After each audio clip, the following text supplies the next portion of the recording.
Dejamos a nuestras Y ponentes del día de hoy. Después de darle la bienvenida, pues vamos con la mesa de hoy. Nos vemos en un ratito más.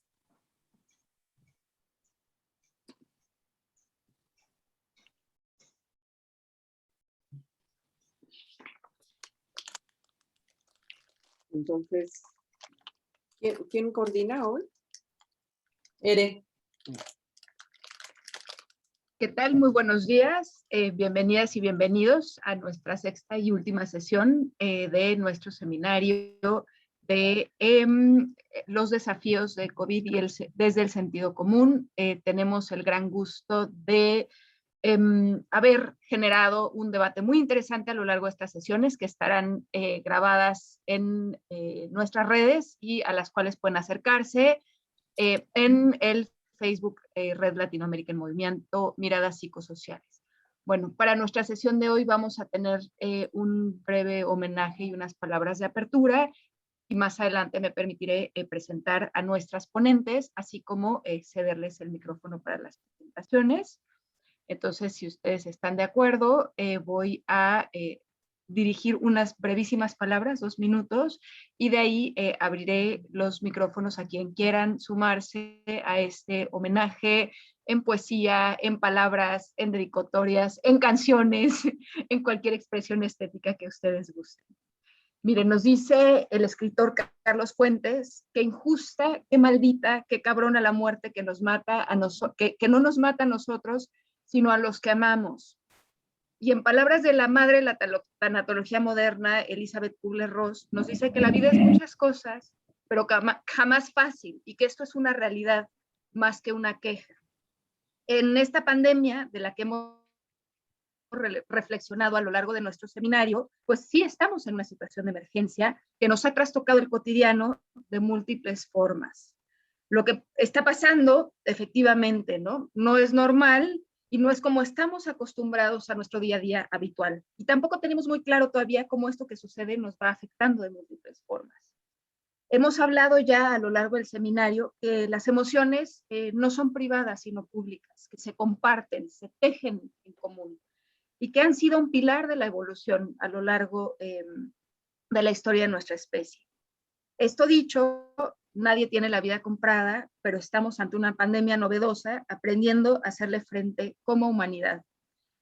Y también, así como humanidad, como red de colegas, que somos además grandes amigos, estamos hoy también, pues, tanto vulnerables como agradeciendo las pequeñas grandes cosas y dándonos permiso de sentir y compartir este desafío, este dolum, ¿no? Que es dolor y desafío a la vez. Y hoy queremos visibilizar como red nuestra solidaridad y acompañamiento por la sensible pérdida de René. Queremos abrir nuestro corazón, ¿no? al dolor, como dice Jorge Bucay, que sean para hoy nuestras lágrimas de hoy y que permitan hacer aflorar nuestros recursos y nuestros cariños. Seamos pacientes, querámonos, veamos también cómo el cariño, el afecto y el amor de quienes nos rodean nos ayudan a zanjar este camino de las lágrimas. Y como dice el cantautor Facundo Cabral, que en una eternidad siempre se puede empezar de nuevo, así que confiemos. Muchísimas gracias y les abro el micrófono a quienes quieran hacer un tributo adicional.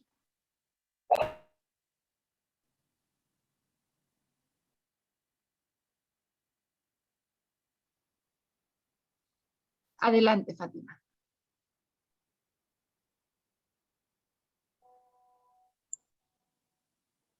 Bueno, yo solo quiero expresar mi profundo cariño y afecto a esta grandiosa pareja y todo mi reconocimiento intelectual, amoroso, afectivo, humano.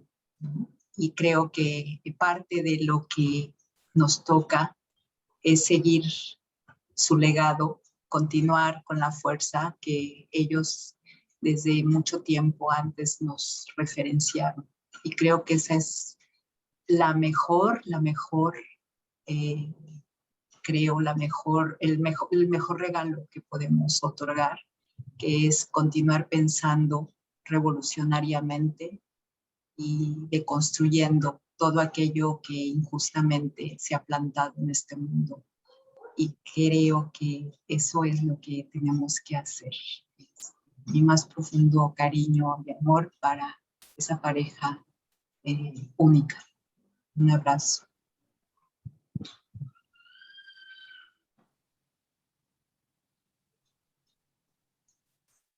Muchas gracias. Adelante, Adelina, y después Marta. Sim, muito bonita as suas palavras, Serena. Compartilho do sentimento da Fátima. Ângela me apresentou a teoria das representações sociais, foi minha professora na graduação, acompanhou sempre minha trajetória, e a proximidade com a Ângela me fez conhecer o René.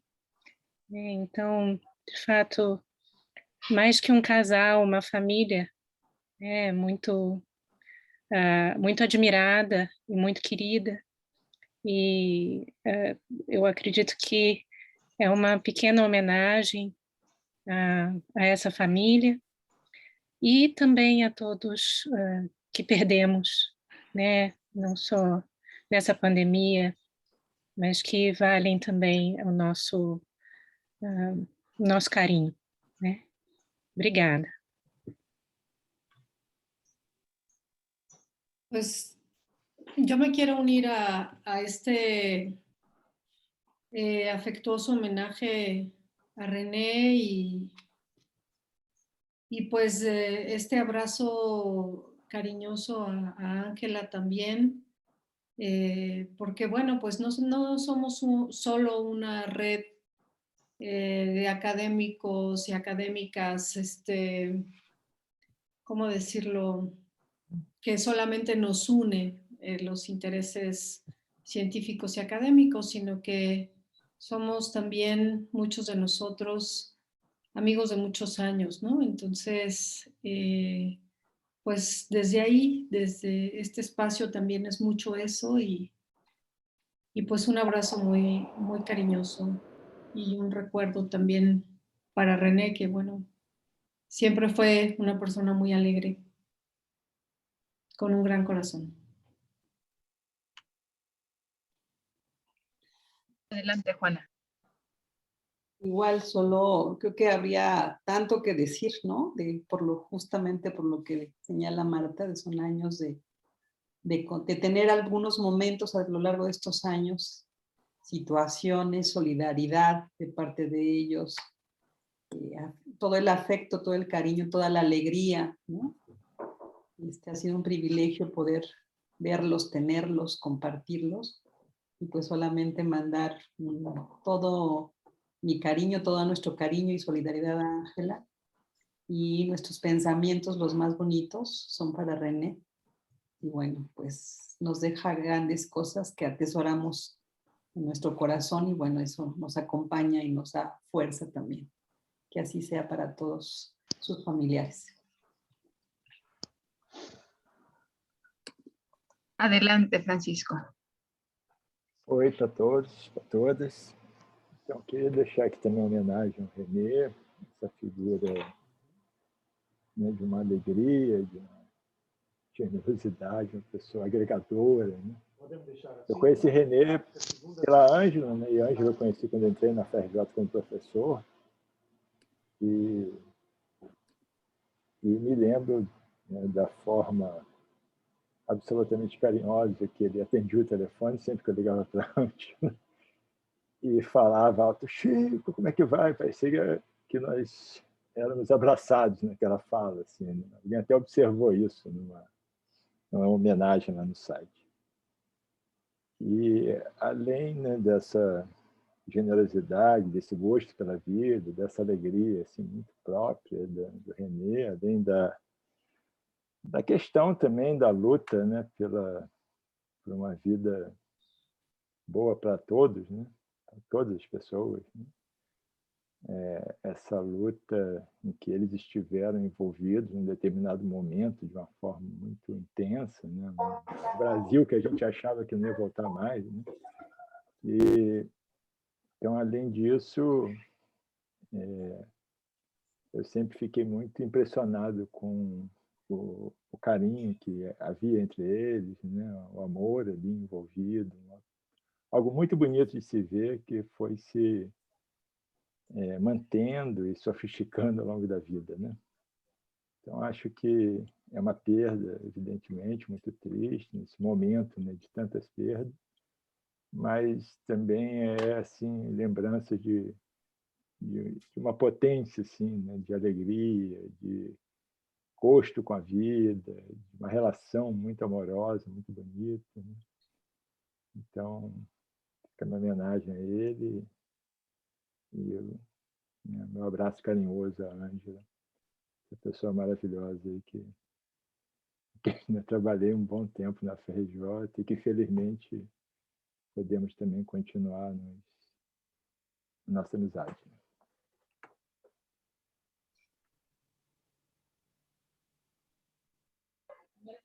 Muchísimas gracias. Nos dice también Mireia que los que mueren por la vida no pueden llamarse muertos, según Ali Primera, un cantautor venezolano.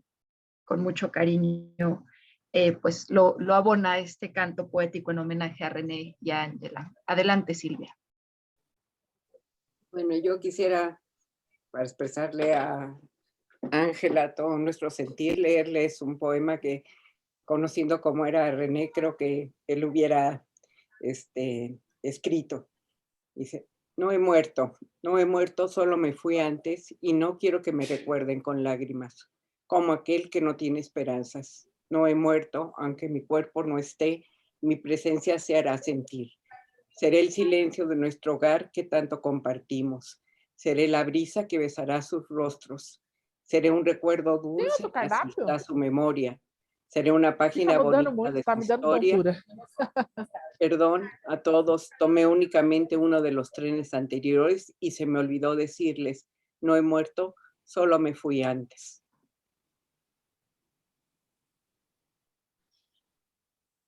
Qué hermoso, muchísimas gracias. ¿Alguien más que desee sumarse en alguna expresión, algunas palabras en este momento para este homenaje a Ángela y a René? Por favor, pídanme la palabra y si no, comenzamos con nuestra sesión.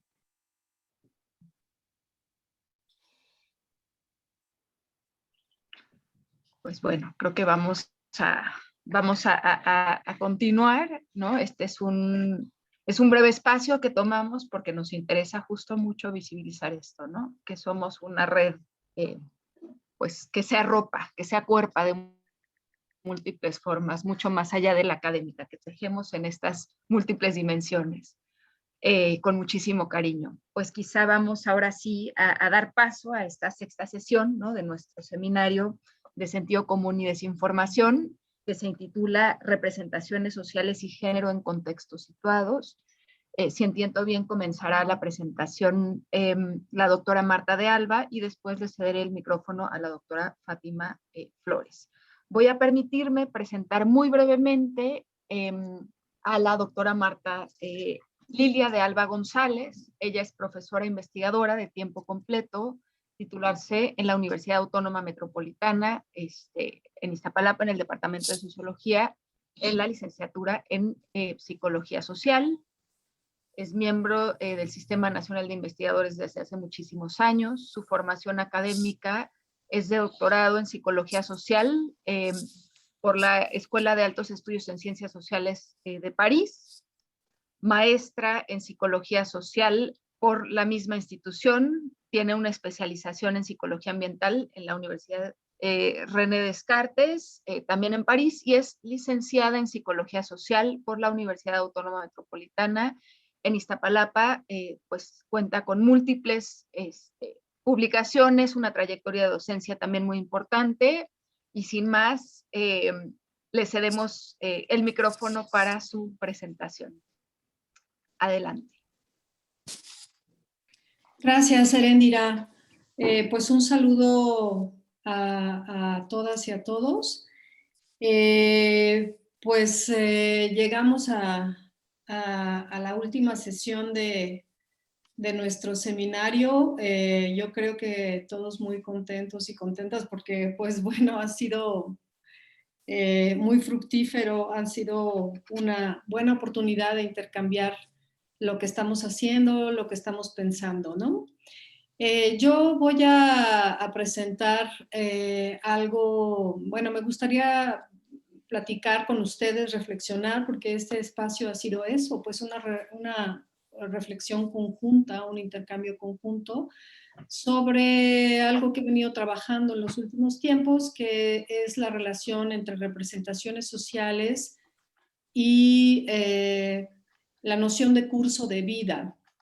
Es una metodología, una propuesta teórico-metodológica que a mí me ha servido mucho para analizar el tema, digamos, la relación entre representaciones sociales, la construcción de representaciones sociales a lo largo del curso de vida, ¿no? Bueno, voy a compartir pantalla para no tomar tampoco, para que sea más estructurada la presentación y no tomar demasiado tiempo, ¿no? Entonces, ay, ¿cómo hago para hacerla grande? Ya que está. Ya está, bueno, entonces, bueno, le puse el título a mi ponencia de herramientas conceptuales para estudiar la situación de los adultos mayores frente al COVID-19 en México, representaciones sociales y curso de vida.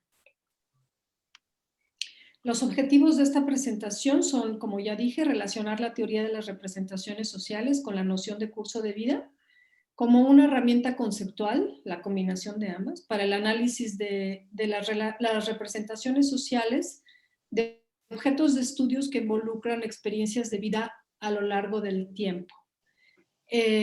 También me interesa proponer un esquema teórico, bueno, intentar pues proponer un esquema teórico metodológico para estudiar las representaciones sociales relacionadas con el curso de vida y sus trayectorias.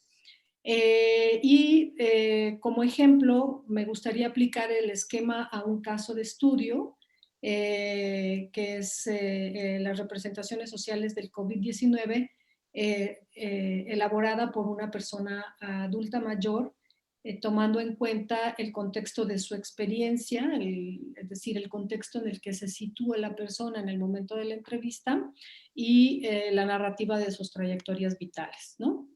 Voy a abordar, bueno, no voy a abordar la noción de la teoría de las representaciones sociales porque, bueno, yo creo que ya la manejamos bastante quienes estamos aquí. En cambio, no sé si todo el mundo esté familiarizado de igual manera con el concepto del curso de vida.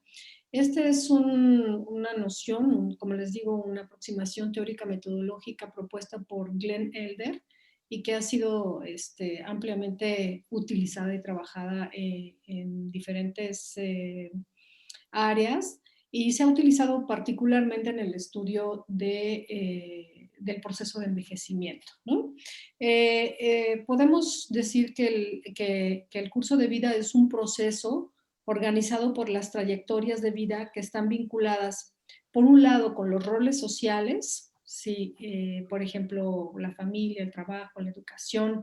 También aquí entra mucho el papel juega un papel muy importante las instituciones, pero también es un proceso relacionado con las transiciones vitales, es decir, esos cambios que tenemos a lo largo de nuestra vida, como el matrimonio, el divorcio, el nacimiento de los hijos, etcétera, etcétera, ¿no?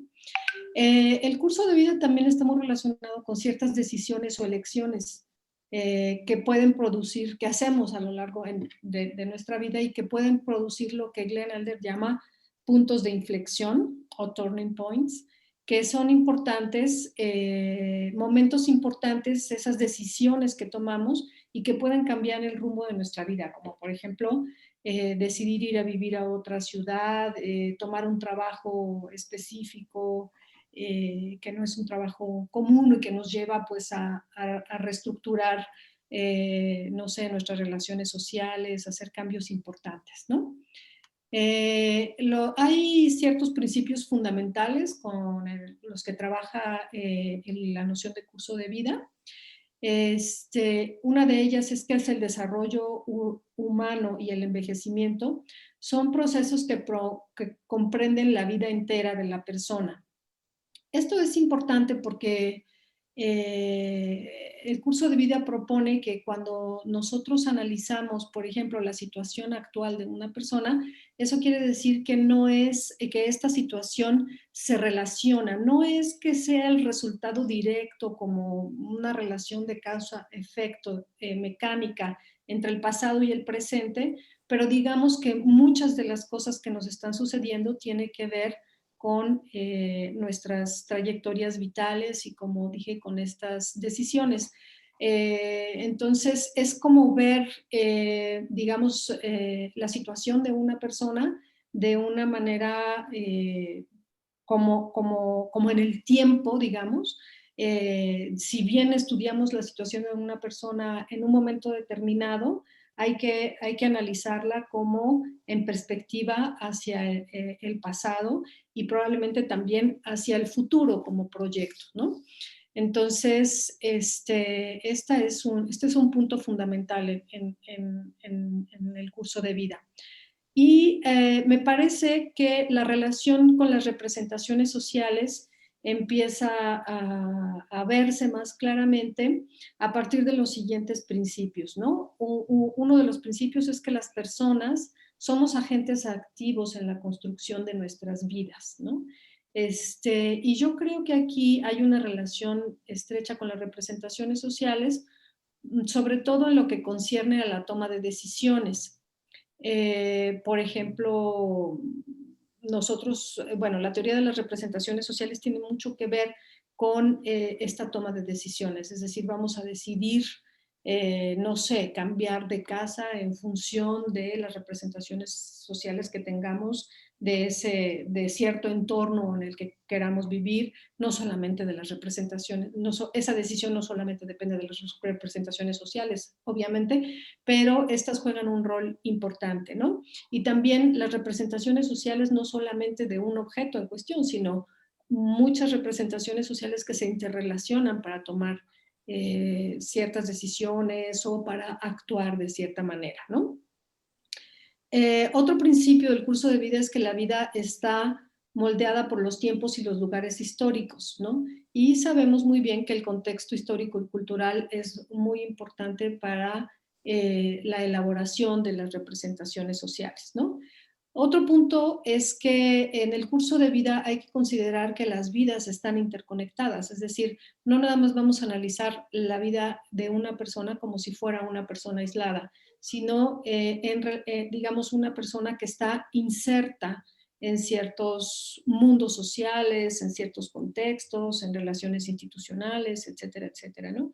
Y aquí lo que se ha visto es que hay una fuerte, digamos, un fuerte peso de las relaciones de parentesco, desde luego, en el curso de vida, ¿no? Es decir, que, digamos, por ejemplo, nuestra infancia va a estar marcada por las decisiones que tomaron nuestros padres, ¿no? O los adultos, no necesariamente nosotros, etcétera, etcétera, ¿no? Y bueno, en cuanto a las representaciones sociales, nosotros sabemos la importancia que tiene pues la comunicación interpersonal para la construcción de las representaciones sociales, ¿no? Sabemos que es una forma de conocimiento compartido, es una forma de conocimiento también co-construido con los otros, ¿no? Entonces estas relaciones sociales son muy importantes tanto para el curso de vida como para las representaciones sociales. Bueno, este es muy breve y muy esquemática la relación entre curso de vida y de representaciones sociales, pero bueno, es el marco teórico con el cual he venido. Me parece que es importante trabajar para analizar las representaciones sociales, digamos, cómo contribuyen o cuál es el peso de la representación, cuál es el papel de las representaciones sociales en esta situación que los adultos mayores están viviendo frente al COVID, ¿no? Y aquí, pues me gustaría hablar del contexto, ¿no? La pandemia la pandemia de COVID llega a México en una situación que no es como muy alentadora para los adultos mayores, ¿no? Según los datos oficiales, el 41% viven en condiciones de pobreza, solamente 18.32 cuenta con una pensión, 30% de personas mayores de 65 años dependen solo de programas sociales que, aunque existen, de todas maneras son bastante precarios para ser el único ingreso para existir. En 36.8% de los hogares, un o una adulta mayor es jefa de hogar. Es decir, los ingresos son escasos y en el casi 37% es el único ingreso. 40% de adultos mayores que trabajan, bueno, hay muchos adultos, personas mayores de 60 años que siguen trabajando, desde luego. 40% de ellos tienen empleos formales, la mayoría tiene empleos informales. En condiciones de salud,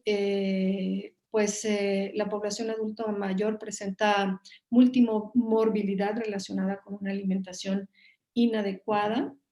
Y bueno, pues también en cuanto a los trabajos sobre representaciones sociales del envejecimiento, pues vemos que son unas representaciones sociales que no abonan demasiado, ¿no? Hay situaciones de violencia, discriminación por edad, hay una marcada desigualdad de género, los adultos y las adultas mayores suelen tener el papel de cuidadores en muchos hogares. Y bueno, de acuerdo con las estadísticas, los adultos mayores durante la pandemia fallecen por COVID en mucha mayor proporción que el resto de la población. Ay, a ver un momento.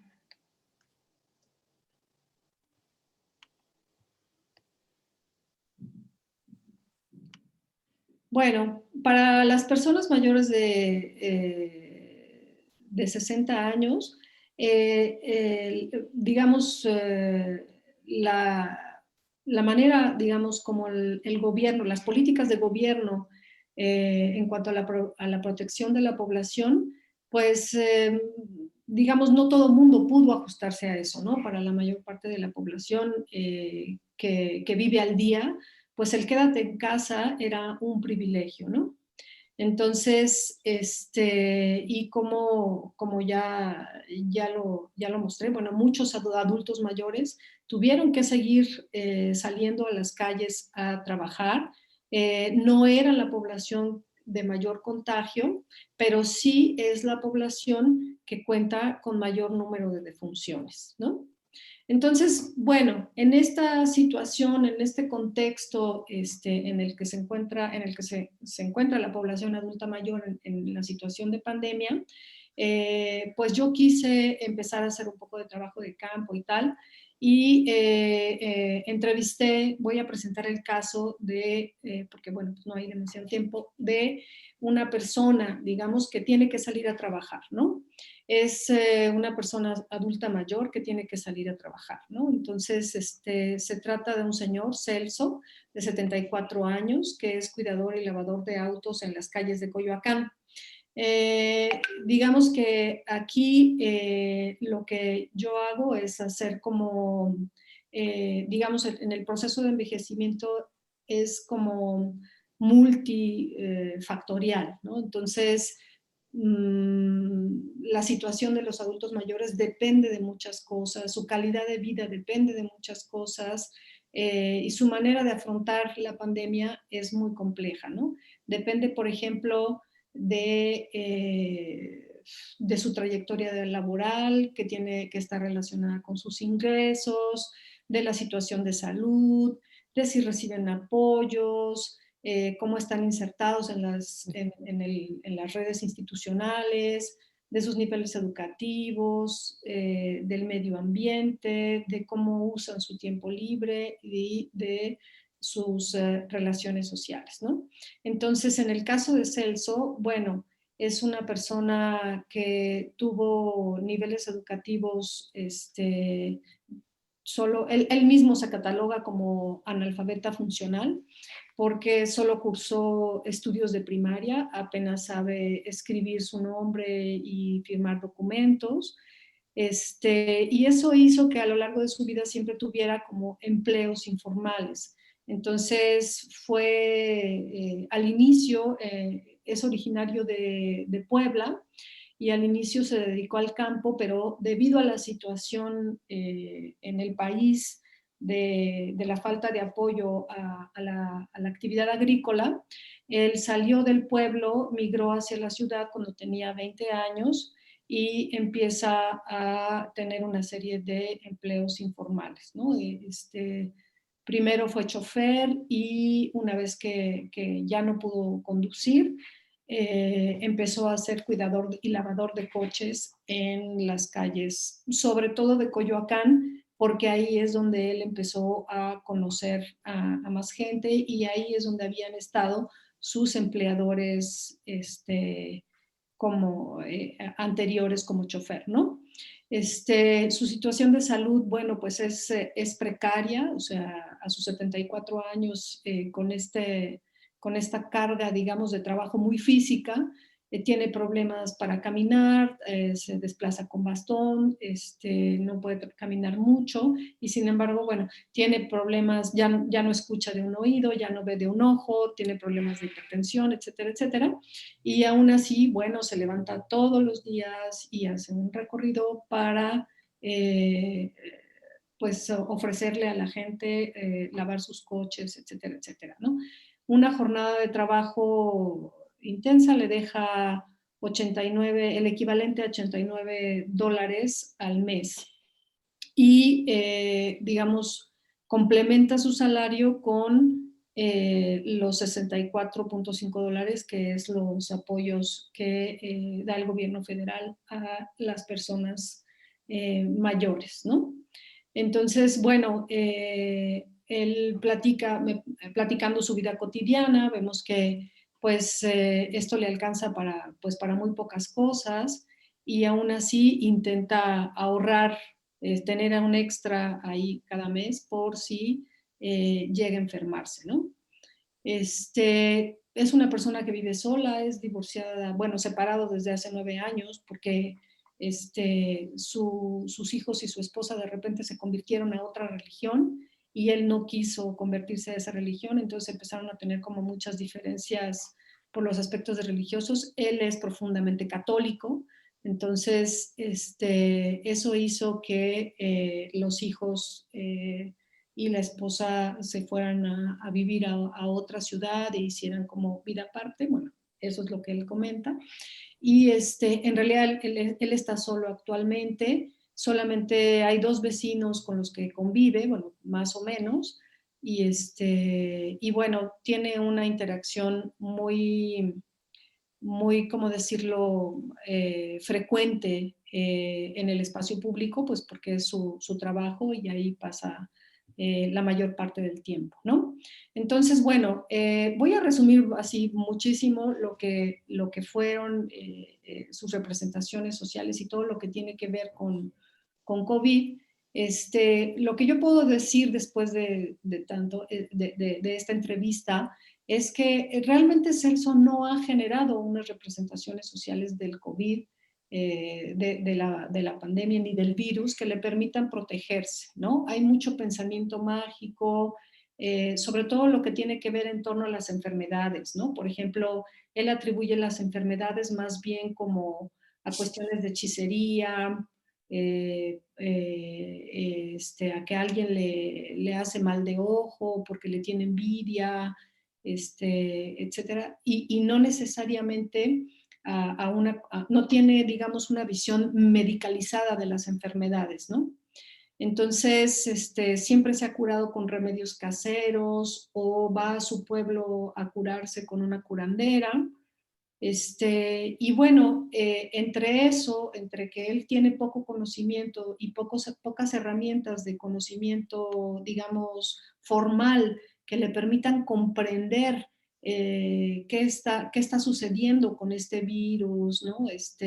Y sobre todo que en los medios de comunicación, los discursos sobre el virus, pues han sido muy confusos y sea altamente especializados, sea una especie como de socialización del conocimiento pseudocientífico que circula en los medios de comunicación. El caso es que población como Celso no tiene, digamos, los recursos para lograr hacer una representación social de esta pandemia y del virus que le permita protegerse adecuadamente. Por ejemplo, tiene un conocimiento impreciso de los síntomas y de las formas de protección. O sea, él siguió trabajando, cuidando coches, bueno, era 20 de octubre de 2020 y él no, le hice la entrevista el 25 de noviembre. O sea, y él estuvo todo el tiempo en la calle sin protegerse ni nada. O sea, traía el cubrebocas mal colocado todo el tiempo, ¿no? Etcétera, etcétera. O sea, no, como que no tenía, digo, afortunadamente no se contagió, digamos, pero era una persona de alto riesgo por su fuerte contacto social, por estar recibiendo dinero en la calle, en esta situación de lavar coches, ¿no? Entonces, cuando yo le preguntaba qué haría si se enfermara de COVID, pues fue entre la fantasía y la realidad, ¿no? Por un lado me decía, no, pues me pego un tiro, ¿no? Ja, pero no tengo pistola, ¿no? Pero, no, Dios me va a proteger, ¿no? Al final. Entonces, realmente no sabe qué hacer. No está inserto en el sistema institucional para ir a un hospital, etcétera, etcétera. Y bueno, esta situación de vulnerabilidad se agrava porque, bueno, vive solo y tiene escasas redes sociales, ¿no? Entonces, bueno, es el caso de Celso, parece un caso, digamos, pero yo lo quiero poner de ejemplo, digamos, cómo estas representaciones, esta manera que tiene Celso de afrontar el COVID, tiene que ver con sus representaciones de lo que es la salud, la enfermedad, de sus prácticas, de qué hacer frente a cuando él se enferma, ¿no? Etcétera, etcétera. Bueno, ya no me da tiempo de explicar esta, digamos, gráfica de sus trayectorias de vida, sí, y más bien terminaré diciendo que, que bueno, no basta con conocer las representaciones sociales del virus para saber cómo afecta a las personas adultas mayores, ¿no? Es importante indagar su situación general, el contexto en el que viven, y esta situación esta situación y la forma en la que afrontan la pandemia, pues se relaciona también con estas trayectorias vitales de mucho tiempo que los llevan a vivir en donde están, en situaciones específicas, ¿no?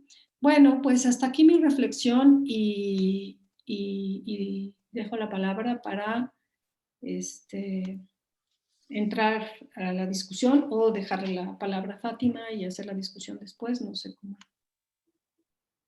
Muchísimas gracias a la doctora Marta de Alba. Yo creo que el formato será que vamos a la presentación de la doctora Fátima Flores y les pido que vayan apuntando sus comentarios, sus dudas,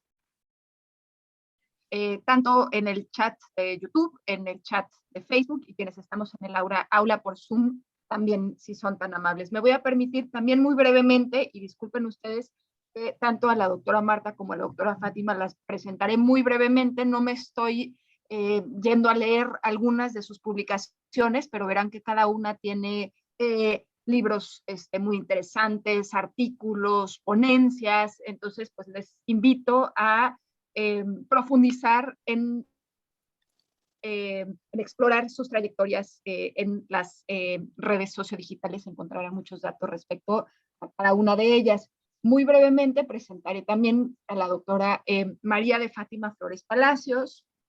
Ella es licenciada en Psicología por la Universidad Nacional Autónoma de México, tiene una especialidad en salud mental por el Instituto Mexicano de Psiquiatría, tiene una formación en psicoanálisis por la Universidad Pontificia Comillas en Madrid y es doctora en psicología por la Universidad Autónoma de Madrid, fundadora del primer Centro de Estudios de la Mujer en la UNAM, también pertenece al Sistema Nacional de Investigadores, donde es árbitro dictaminador hace muchísimos años. Ella es profesora investigadora titular C del Centro Peninsular en Humanidades y Ciencias Sociales de la UNAM, que está, digamos, ubicado en Mérida, Yucatán. Y pues bueno, ha tenido también múltiples reconocimientos, el premio San Juan Inés de la Cruz, y es miembro de la Academia de Ciencia a partir de 2016, pues también con una enorme trayectoria en docencia y como tutora en múltiples posgrados en psicología y en ciencias sociales. Pues sin más, yo les cedo la palabra y les reitero que les agradecemos sus comentarios, sus preguntas en el chat, y cerrando la presentación de la doctora Flores, vamos a darles lectura y a iniciar estas rondas de discusión y preguntas y respuestas. Muchísimas gracias.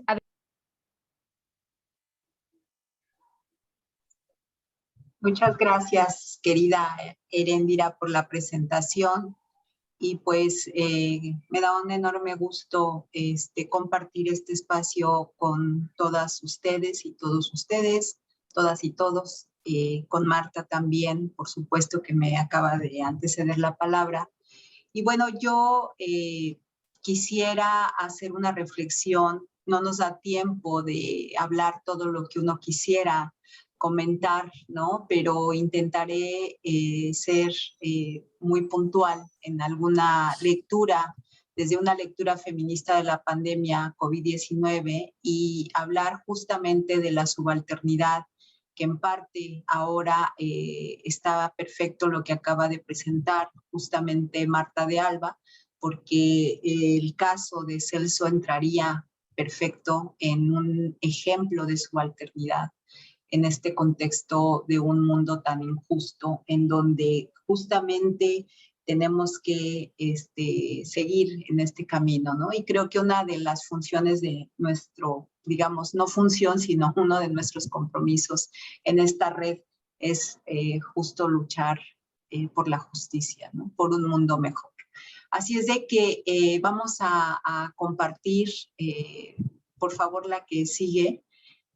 Sin duda, a más de un año de la pandemia, año y medio prácticamente, cambió el mundo por completo, nos cambió totalmente el escenario, y hoy estamos teniendo que reaprender a andar y a continuar, porque finalmente seguimos caminando y tenemos que continuar en el camino.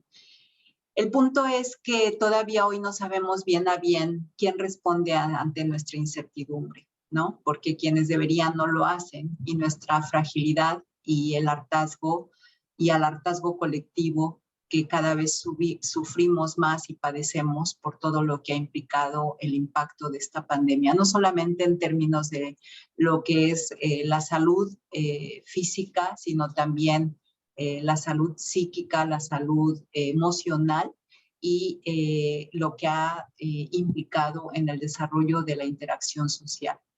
Y me parece a mí que parto de que las instituciones oficiales y los gobiernos a nivel mundial no han dado la respuesta adecuada, ¿no? Este es un planteamiento, y creo que muestran el quiebre de un sistema neoliberal, al menos en esta etapa, porque desde mi punto de vista también hay toda una correlación importantísima con esta pandemia a nivel político que no podemos dejar de lado.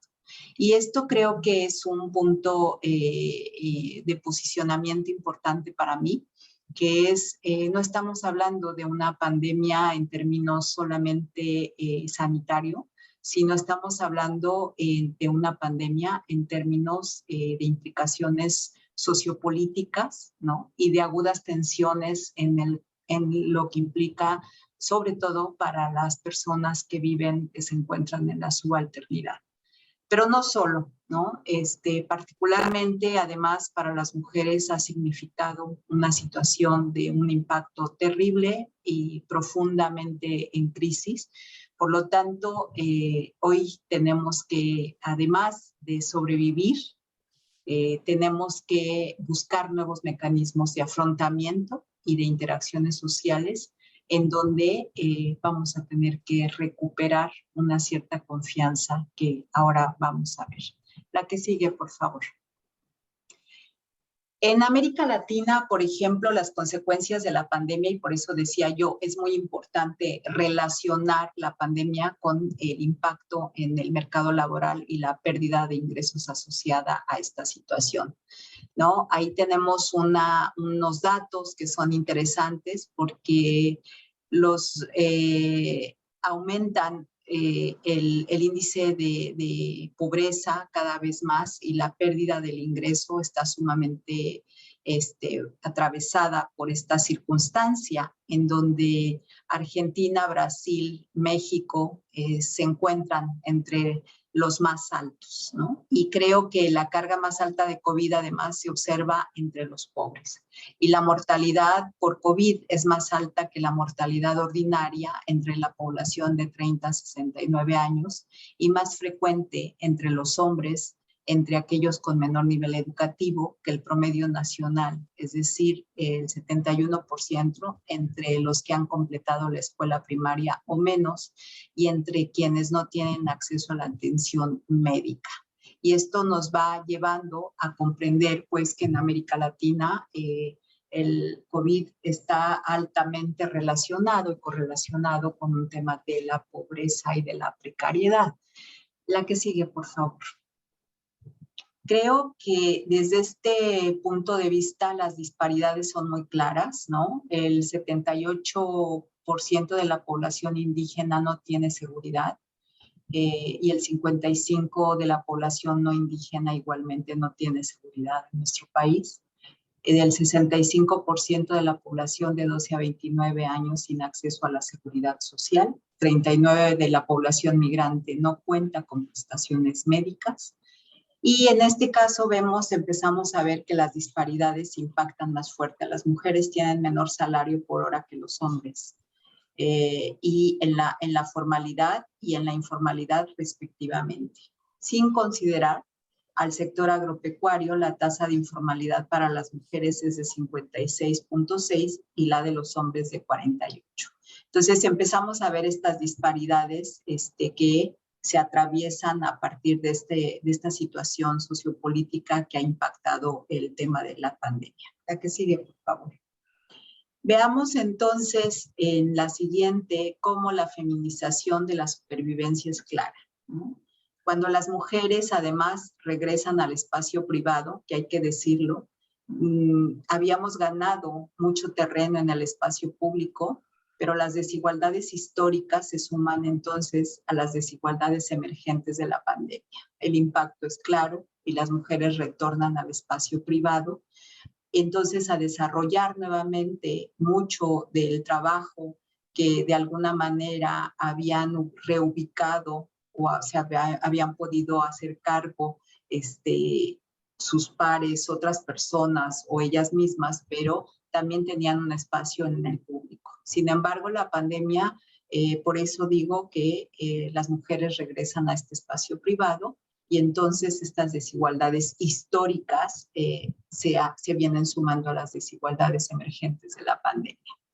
La falta de recursos económicos, de recursos pedagógicos para la enseñanza de los niños por parte de muchas madres y la multiplicidad de labores y cuidadoras primarias de la familia y enfermos son un mínimo de las tareas que podemos enumerar en una circunstancia pandémica.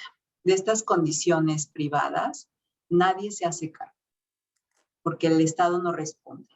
Y hasta hoy han sido los grupos feministas que se han encargado de denunciar y de exponer estos riesgos de manera frontal al Estado, generando tensiones también en esta situación de crear nuevas políticas públicas. Por lo tanto, repercute nuevamente en el desarrollo de una política pública con perspectiva de género frente a las tensiones que se están generando frente a la situación de subalternidad en la que se ha vuelto a colocar de una manera impresionante a las mujeres. La que sigue, por favor.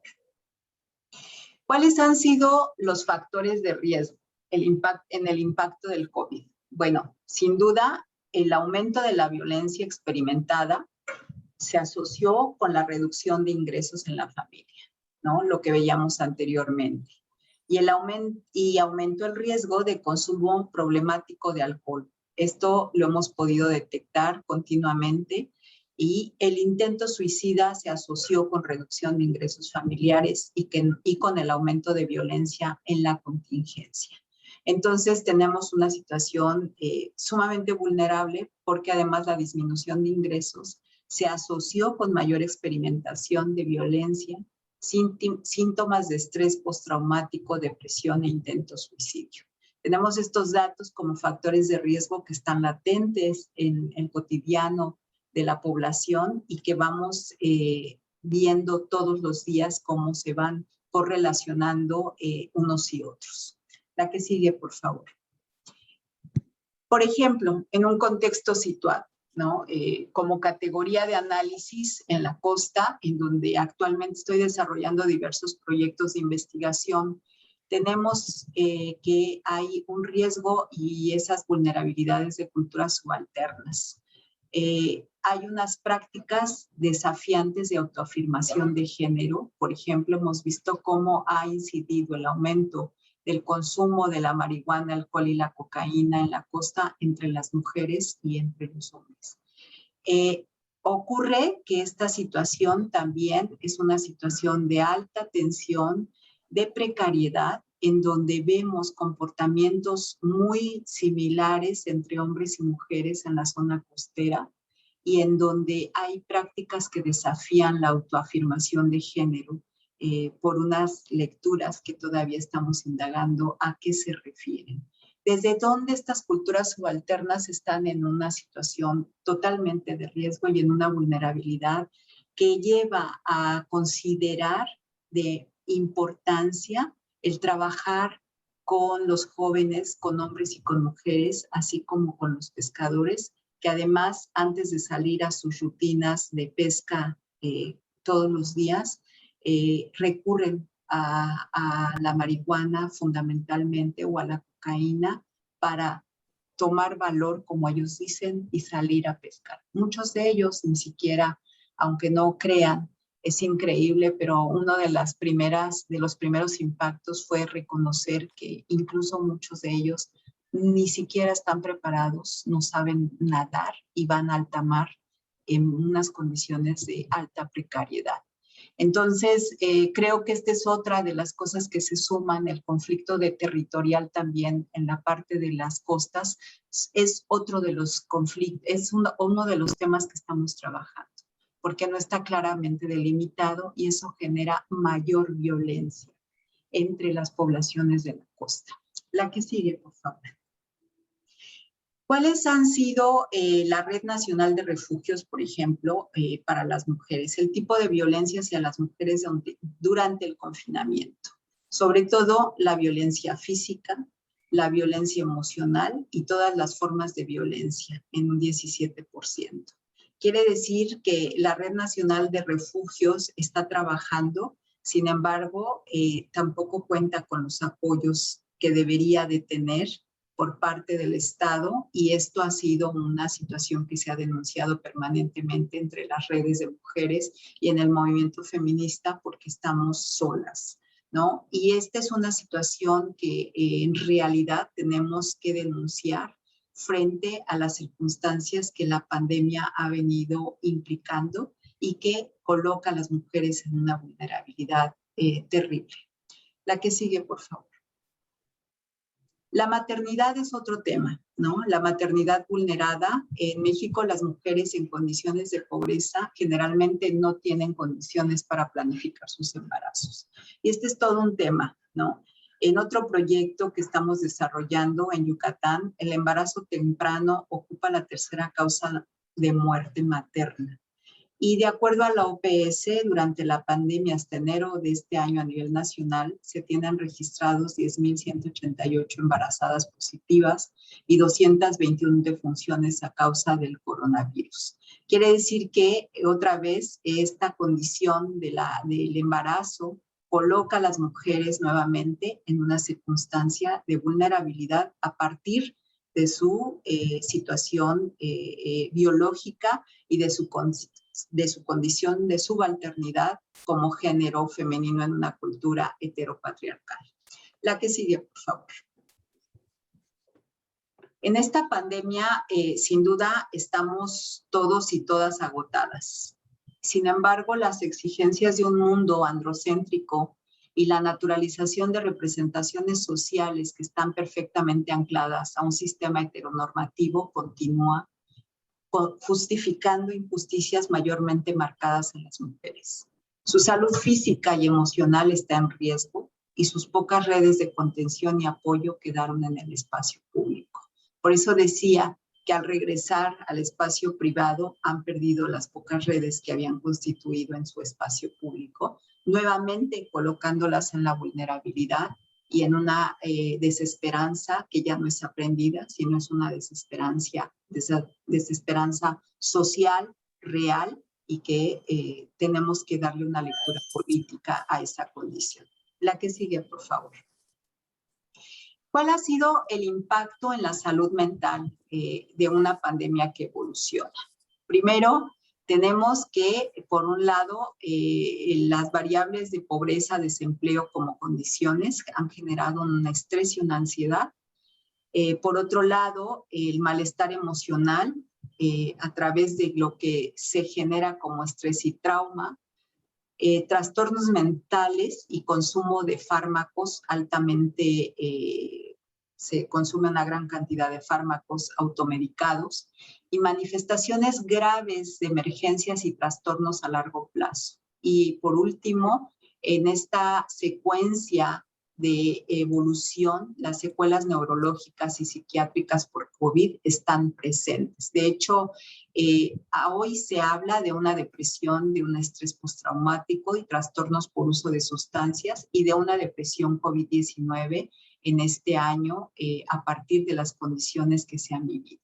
Vivir con el virus, trastornos crónicos no tratados, son condiciones que están presentes, la violencia doméstica hacia las mujeres, el abuso de menores y adolescentes y el uso de sustancias, porque además hay que decirlo, al regreso de toda la familia a casa, los espacios vuelven a ser espacios reducidos con condiciones sumamente precarios, en donde las prácticas y las faltas de cuidado y de respeto hacia el otro se vuelven una situación de alta y profunda tensión.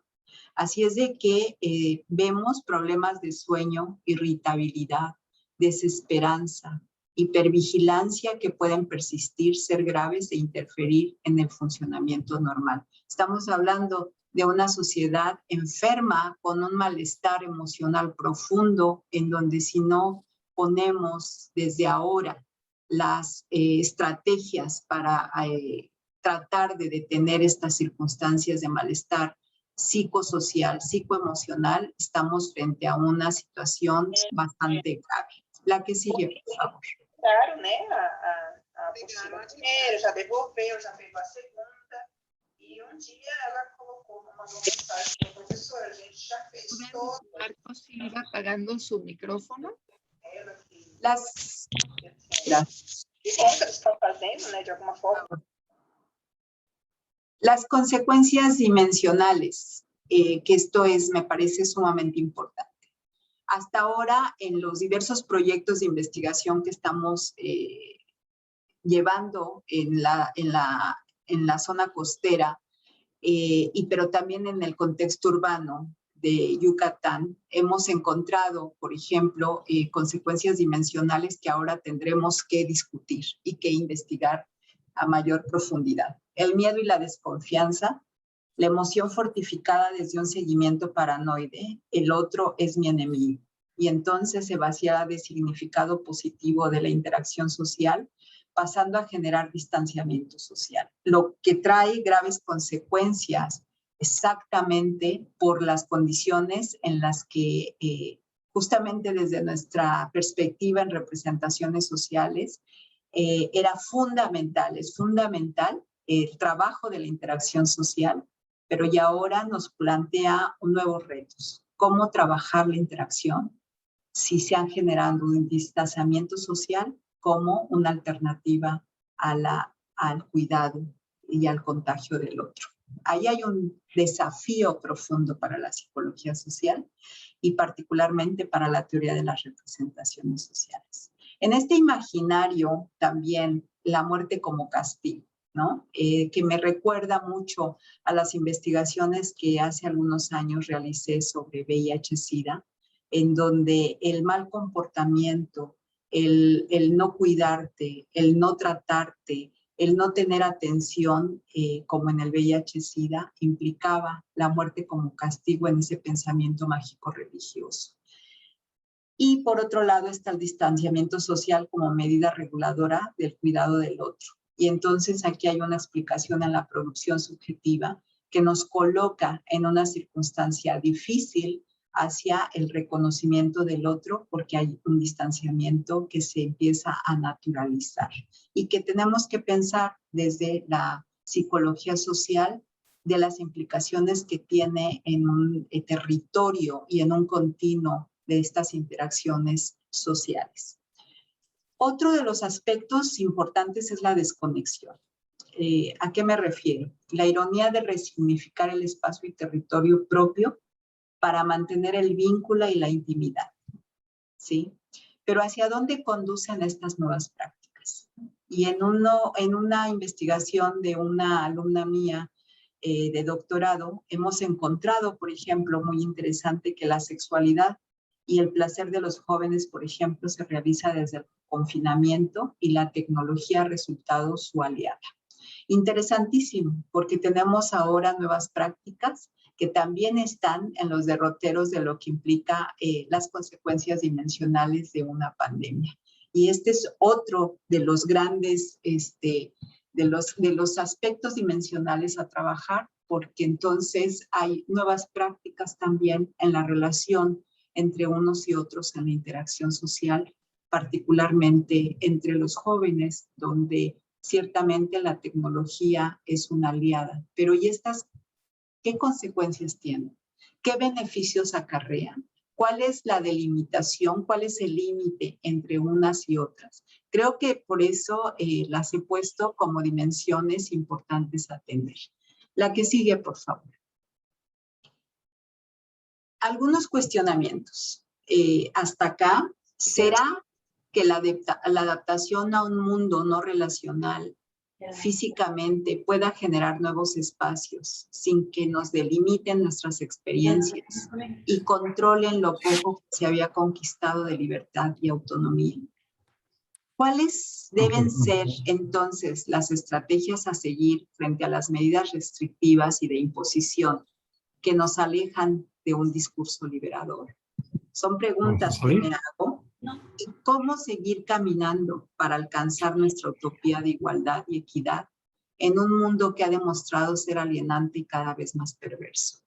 Esos son los cuestionamientos que tenemos. Y finalmente, la última, tenemos que recurrir a un feminismo reflexivo.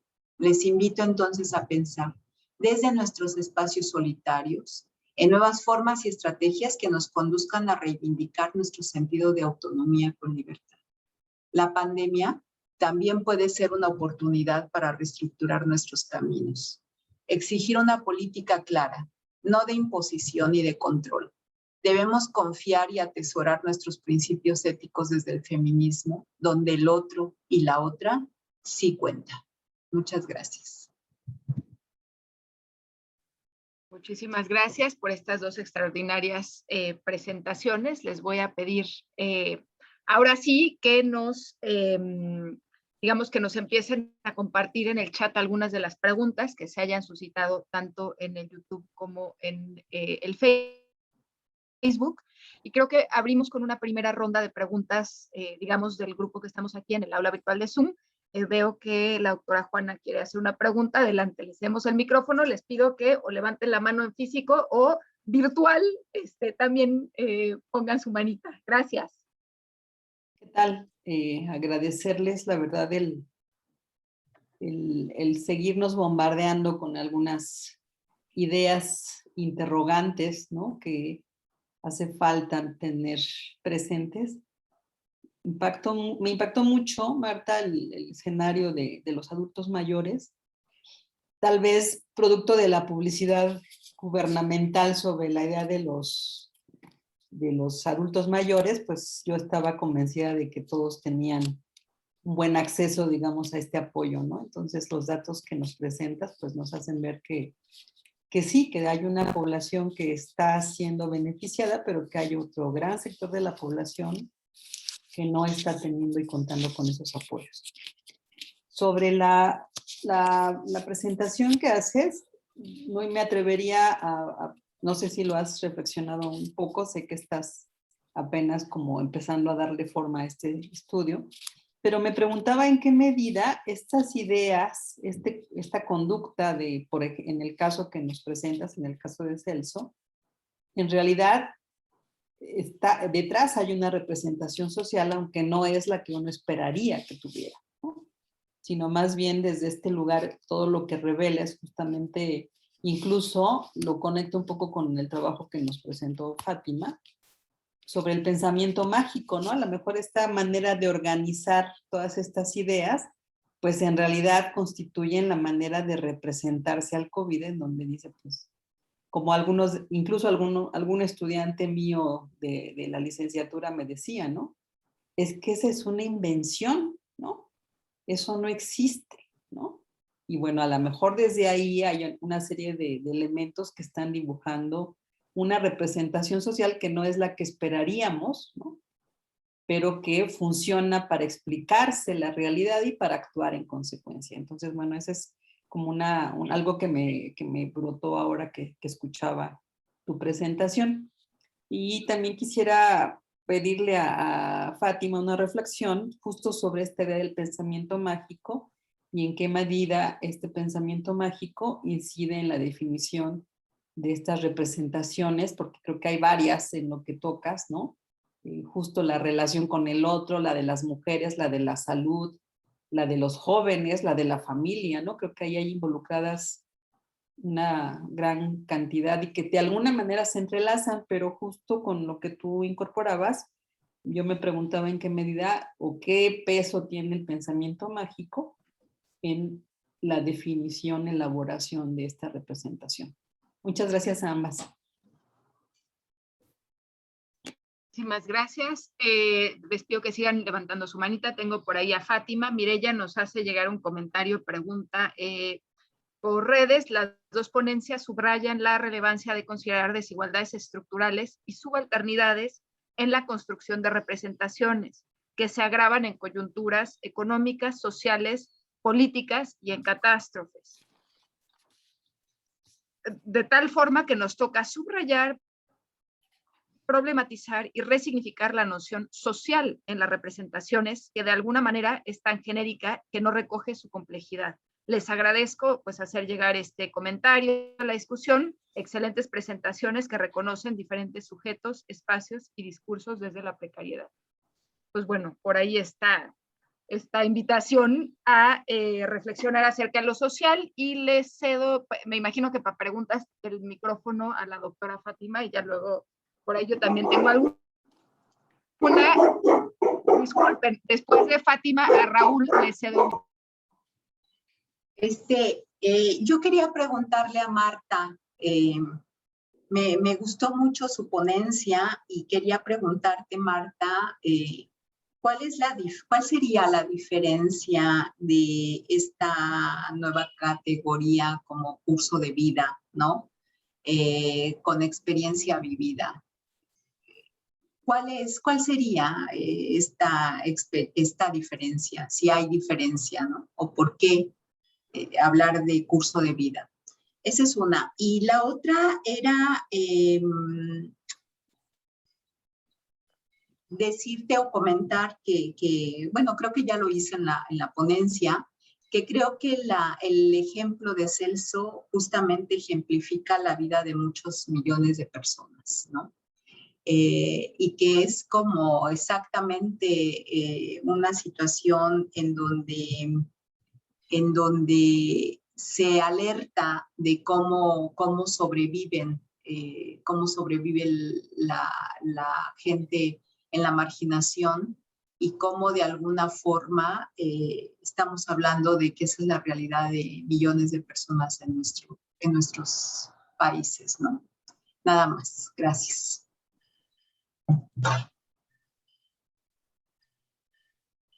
Adelante, doctor Raúl. Hola, gracias. Bueno, me llamó muchísimo la atención. Felicito ambas presentaciones. Creo que son temas y vetas sumamente coyunturales, no solo para ciertamente el tema de la pandemia, sino lo que viene después ciertamente con ello, ¿no? Entonces, el caso de Marta, me gustó mucho, Marta, el tocar justamente este sector de la población, sobre todo porque hablando precisamente de curso de vida, me hace un poco pensar en justo cuál es el papel o la nueva representación, si así lo viera, social respecto del papel que juegan o están jugando los adultos mayores en relación al COVID y todas las consecuencias. Y esto porque pensaba lo que recientemente hablaba con algunos de los adultos mayores de mi familia y que referían que el tema de la vacunación, por ejemplo, era un problema maltratado por parte del gobierno, digamos, pero específicamente porque decían que se debieron vacunar, por ejemplo, a los más jóvenes, ¿no? Y ellos pensaban, ellos me mencionaban entre ellas y ellos, es que nosotros, bueno, pues ya igual vivimos una vida, ya no tenemos como mucho que hacer respecto a esto. Tendrían que vacunar a los más jóvenes, porque son los que siguen allá afuera y son los que tienen que seguir trabajando de alguna medida, en alguna medida para nosotros. Y sobre todo, se intensificó esta manera de pensar, y lo comentábamos de pronto en familia, cuando comienza a haber pues una vulnerabilidad visibilizada en los más jóvenes precisamente, ¿no? Entonces, y además esto, ¿cómo se genera este repensarse ante el problema de los adultos mayores? Cuando además le sumamos al tema de curso de vida que hay una nueva longevidad en la mayoría de los adultos mayores, ¿no? Sí, con una mayor esperanza de vida, y entonces, ¿qué papel jugar ante ello? ¿No? Me llama mucho la atención, creo que es una beta sumamente interesante para repensar y reconfigurar estas representaciones. Y además, por otro lado, bueno, el papel que tendrán que jugar los otros, y me refiero a ciertamente el gobierno, los más jóvenes, el papel de la familia respecto de ellos en momentos coyunturales como este, ¿no?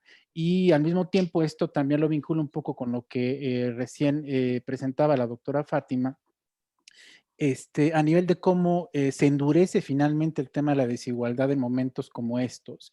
Y se enmarcan, digo, me llama mucho la atención, todos los grupos distintos que viven recalcitrante, digamos, posición subalterna y vulnerada ante coyunturas como esta. Me gusta mucho que habría manera probablemente de visibilizarlo todavía más. Me llama mucho la atención cómo hacerlo a nivel medio, es decir, más cercano a algunos datos, algunos grupos específicos, específicamente también en espacios concretos. De pronto pienso en zonas específicas, por ejemplo, aquí en la Ciudad de México, cómo se vuelve más o no, permea más a ciertos grupos específicos esta realidad de desigualdad, ¿no? Entonces me pareció muy bueno. Muchas gracias a las dos.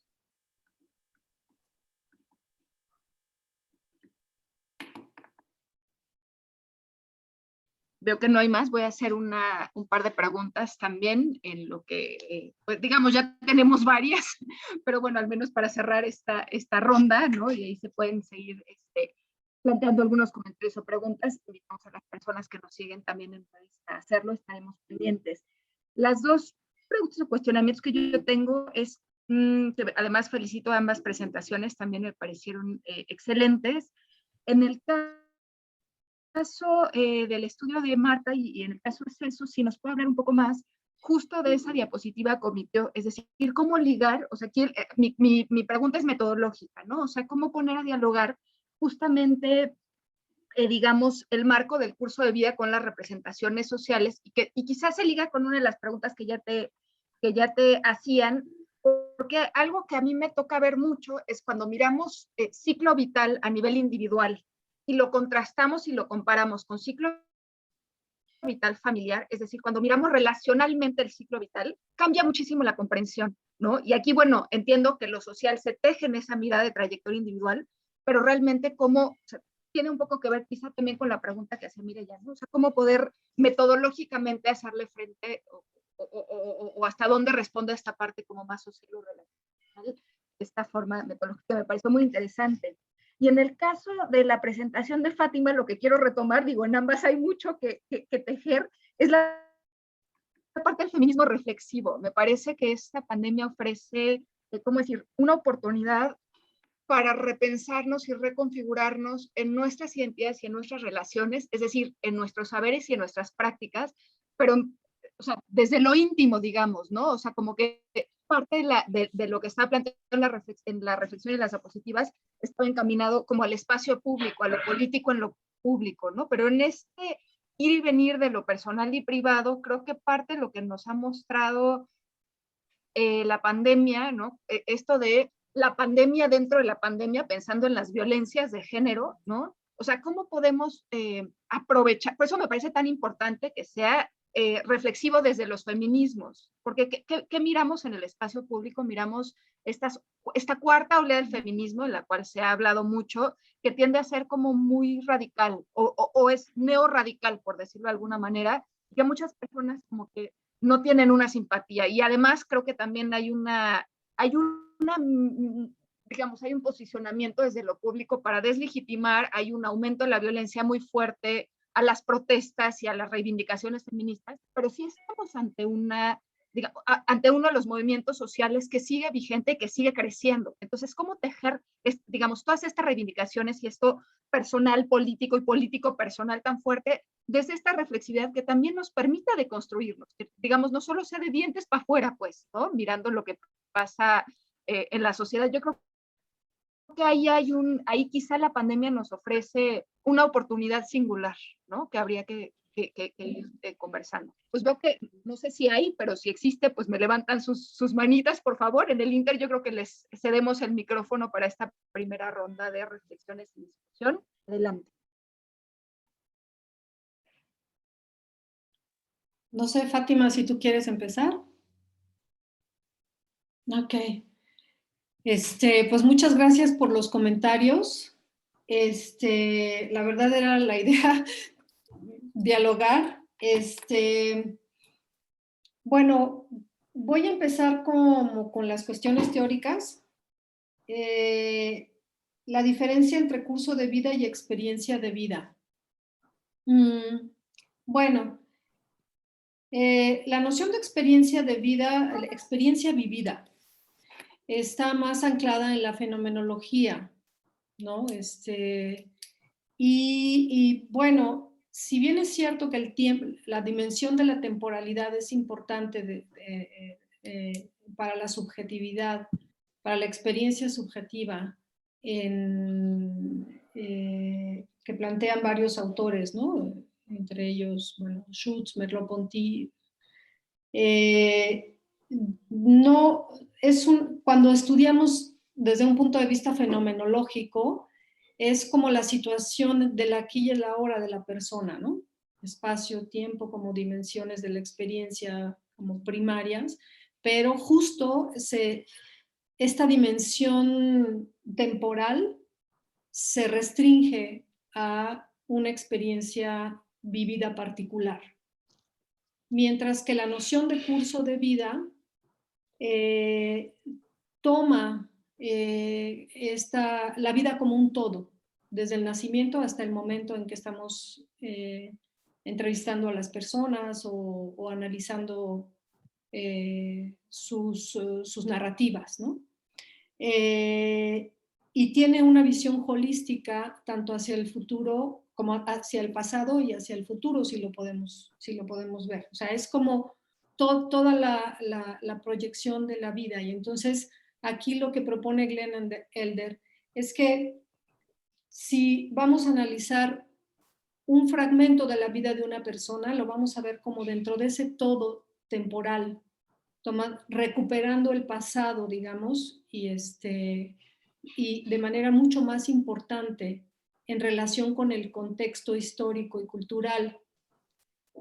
Por el lado de la fenomenología, a veces es difícil incorporar también la dimensión histórico-cultural en el el análisis de la experiencia, la experiencia de vida, ¿no?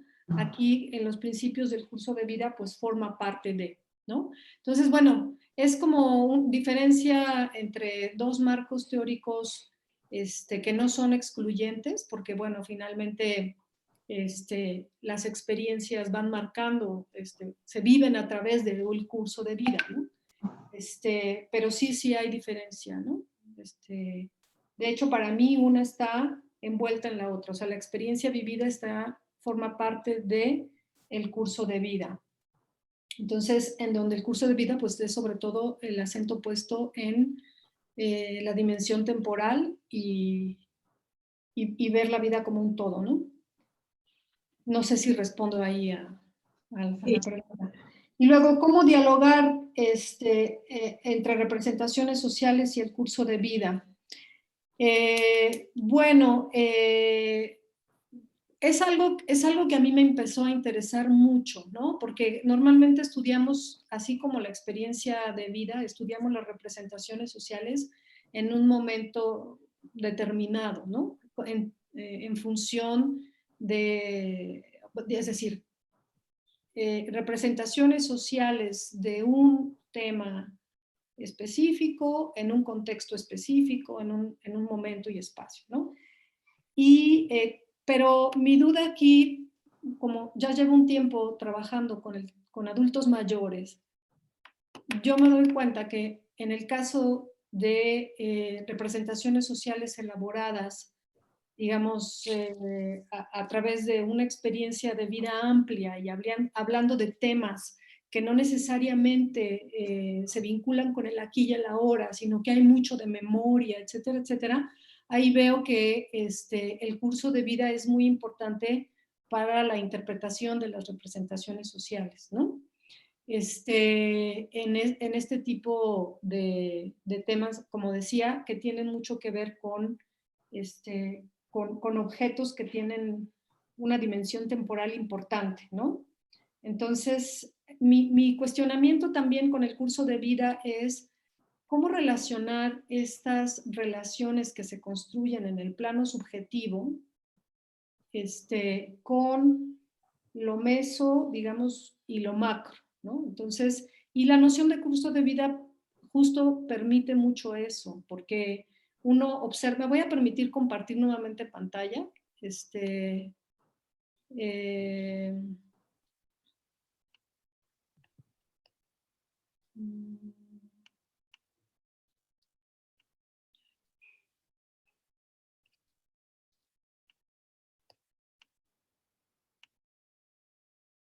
Ay, no me aparece mi archivo. Ajá.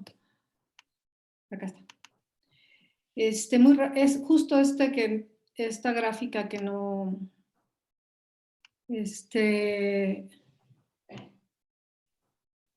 si la vemos aquí, digamos que fue una manera para mí de esquematizar la relación entre representaciones, experiencia subjetiva y el curso de vida, ¿sí? En esta gráfica, por ejemplo, en el eje de las Y's están como proyectados los espacios y espacio y tiempo, que son dimensiones importantes para mí y como para definir la situación. Entonces, en el curso en las X está representado el tiempo, es una gráfica muy sencilla. Entonces, aquí, en función es la entrevista de Celso, ¿no? Que nace en 1946. Ahora, yo decidí combinar en el eje de las X el tiempo biográfico de Celso desde su nacimiento con su trayectoria vital de las cosas que le van pasando, es decir, los puntos de inflexión que menciona Elder, ¿sí? En el 46 nace, en el 52 empieza el trabajo desde muy niño, por ejemplo, pues nada más hizo primero de primaria, ¿no? Entonces aquí suceden cosas. Y yo decidí combinarlo con el tiempo histórico-cultural, que en el caso de México, la verdad es que cuando uno revisa las políticas y qué pasa a nivel local, digamos un tiempo una escala posible, tanto política como pues cultural, digamos, que parece un poco rígida, pero son las etapas presidenciales. O sea, en este país muchas cosas se mueven por sexenios. Entonces, y en el caso de Celso, pues así fue, porque las políticas de cada gobierno fueron determinando también el curso de vida de Celso. O sea, se acabó, digamos, los incentivos al campo cuando él era joven, y entonces eso hizo que tuvo que emigrar a la ciudad. Y ahora, ¿cómo se relaciona con las representaciones sociales? A sus 18, 20 años, él decide ir a la ciudad porque la ciudad la representación de la Ciudad de México era como el nivel, el lugar en donde iba a haber oportunidades de crecimiento económico para él, etcétera, etcétera, ¿no? Entonces, hay una relación aquí entre lo que va sucediendo históricamente y lo que él va decidiendo hacer, pero en función de las posibilidades que otorga justamente en ese contexto. Si compra casa en 1970 y tantos, si compra casa en los terrenos ocupados por organizaciones en Santo Domingo, es porque hay ese momento en el que, digamos, a nivel de la ocupación, del crecimiento de la ciudad, eso se permite, y políticamente también eso se permite. Sí, no sé, lo que quiero ejemplificar aquí es que cómo hay relaciones entre lo que va sucediendo en el país, en la ciudad, y las decisiones que van, digamos, no determinando, pero sí poniendo límites y oportunidades a las decisiones que él va tomando conforme pues va avanzando su vida. No sé, eso, yo no sé si con esto respondo más o menos metodológicamente. Yo no sé si hay otro, es como yo me las arreglé, pues, ¿no? Metodológicamente. El pensamiento mágico con respecto al COVID, de Celso en este caso, yo creo, bueno, lo que yo me di cuenta es que su manera, ya preexiste este pensamiento mágico con respecto a la enfermedad que precede al COVID. Y simplemente cuando tiene que afrontar el COVID como enfermedad, pues no, como que yo veo que Celso, entre la información, porque sí me habla de lo que ve en los medios de comunicación, que la gente está muriendo, que sí se asusta, que los hospitales están llenos, pero no sabe cómo conectarlo y ver gente a su alrededor, digamos, pues más bien rumores, ¿no? Que tal persona ya falleció, que tal otra persona ya falleció. Eso, como que lo rebasa frente a su manera habitual de curar sus enfermedades, que son yéndose al pueblo a hacer una limpia, o poniéndose ungüentos de esto, de aquello, o interpretando las enfermedades como que le hicieron mal de ojo, etc. O sea, sus representaciones sociales de la salud y enfermedad están chocando aquí con un nuevo contexto. Bueno, representaciones sociales de la salud y enfermedad muy relacionadas con el pensamiento mágico, de repente chocan en un nuevo contexto en donde yo veo que él no sabe qué hacer porque no es esa cosa, no es la forma tradicional de la salud y la enfermedad que él siempre ha conocido, ¿no? Entonces, y yo creo que eso es lo que a muchas personas pues nos está pasando, y bueno, eso es característico de las representaciones sociales, pues jalar de los conocimientos a la mano que tenemos para poder formular una representación. Yo veo que en el caso de Celso no alcanza él no alcanzo a ver los elementos de una representación completa del virus. O sea, es como no sé, ya Dios dirá. O sea, no alcanza a formular una definición del virus, una descripción. O sea, es como que no le da el discurso, es decir, como que, sí, en la entrevista, en la narrativa, ¿no? Y pues sí, o sea, yo encuentro que hay mucha relación con el trabajo de Fátima en cuanto a las diferentes, o sea, el COVID llega a los países, a muchos países, pero a los países de América Latina en particular, en situaciones en las que ya francamente no estábamos tan bien.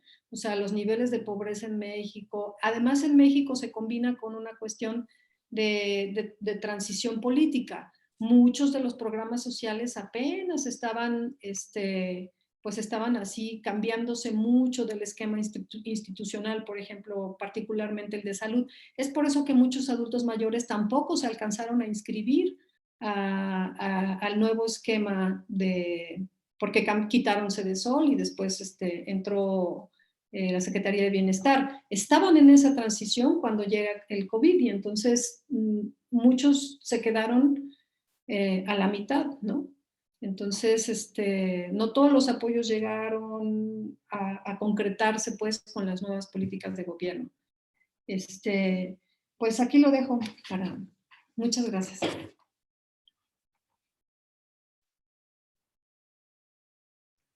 Gracias, Marta. Adelante, Fátima.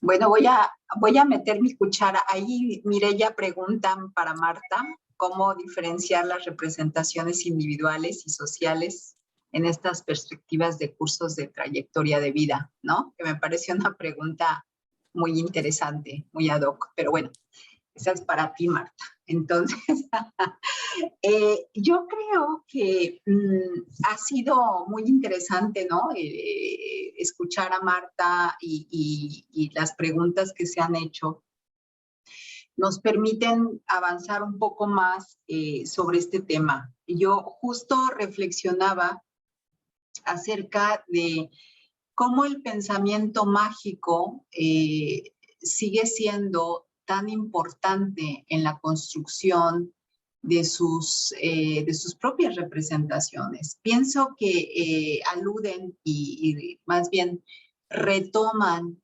mucho de sus propias creencias, y aquí está el tema de las creencias muy presente, ¿no?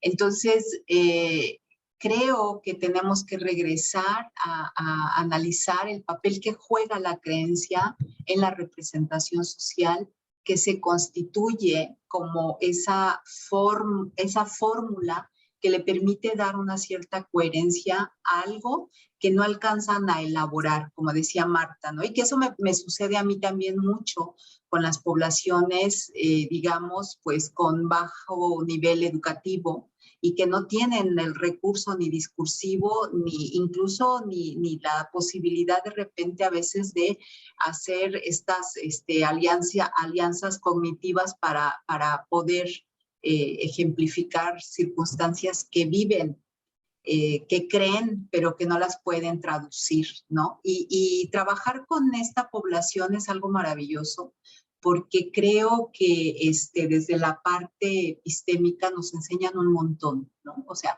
cuánto peso tiene una creencia desde este pensamiento explicativo para ellos, para ellas, en la forma de explicarse el mundo, ¿no? Y que está totalmente alejado de muchas veces de nuestro saber, que estamos en otro contexto y que a veces tenemos que regresar. Y digo, no sé, Marta, pero al menos para mí ha sido todo un ejercicio tratar de entender hasta qué te están queriendo decir, ¿no? Y cómo te lo están explicando. Y eso es maravilloso, porque uno aprende un montón siguiendo como esta recapitulación mágica en su expresión, en su forma de explicarse su mundo, porque sí lo tienen, ¿no?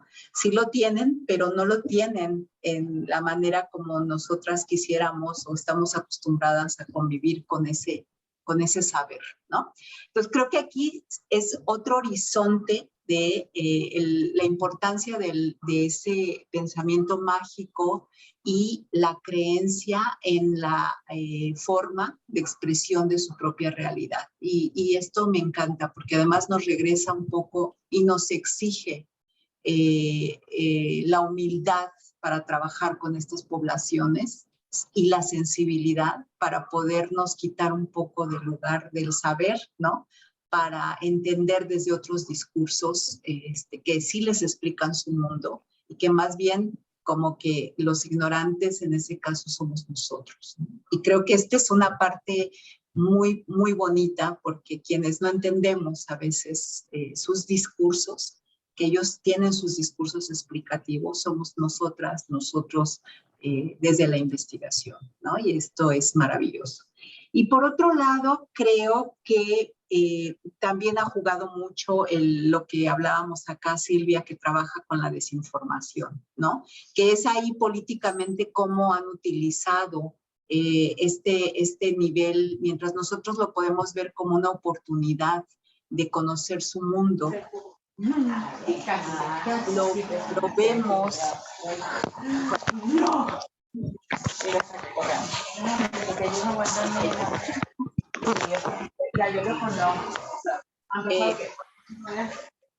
Mireya, y está abierto su audio. Si nos haces favor de silenciarlo, si tú, Raúl, tampoco silenciarlo. No sé.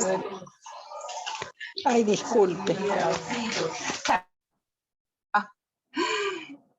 Ok, ¿en qué estaba? Me distraje un poco. Los medios de comunicación. Sí, ¿qué tanto la desinformación entonces es ahí claramente cómo juega políticamente, ¿no? Y entonces aprovechar como esta circunstancia de la desinformación para generar nuevas informaciones que además se conectan con esta experiencia desde su pensamiento mágico, y entra la desinformación de una manera muy oportunista, pero que cumple su función, ¿no? Y creo que este es uno de los riesgos más fuertes en esta forma de establecer anclajes sociocognitivos que finalmente van hacia una estructura que favorece un orden y un sistema político, ¿no? Creo que esto es muy importante para tenerlo muy claro desde una perspectiva psicosocial. Y el otro aspecto es justamente, creo que hablar de este tipo de poblaciones, Raúl, sí nos ha permitido profundizar justamente en estos pensamientos, ¿no?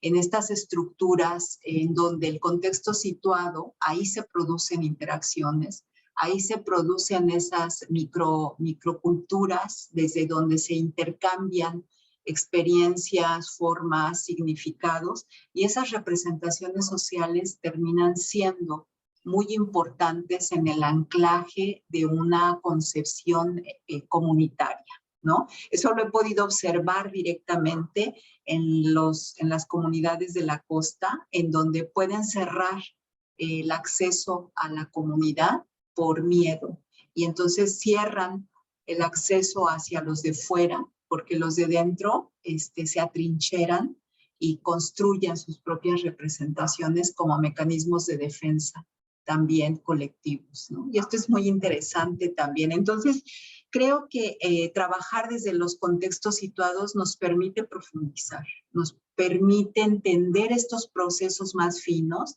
y captar esas resonancias culturales que están ahí bien presentes. Y por último, yo diría el tema del feminismo. Es todo un tema ahora, sobre todo en México, ¿no?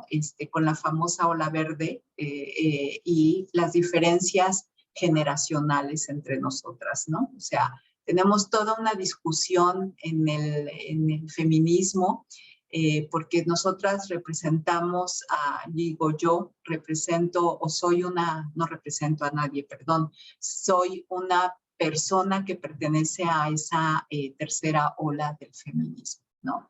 Y entonces, la cuarta ola también no nos reconoce en muchos aspectos, y eso es triste. Es triste desde el movimiento feminista, porque creo, y lo he dicho, que hay una parte en donde otra vez aparece nuevamente como si todo hubiera estado ya ahí, ¿no? Y entonces la historia, el referente, la construcción se olvida, ¿no? Pues han llegado a tomar las calles, los espacios públicos, porque alguien abrió la brecha, ¿no? Y hoy mucho de las condiciones que se están dando, por lo menos a nivel del feminismo universitario, de las instancias, de las nuevas formas de organización y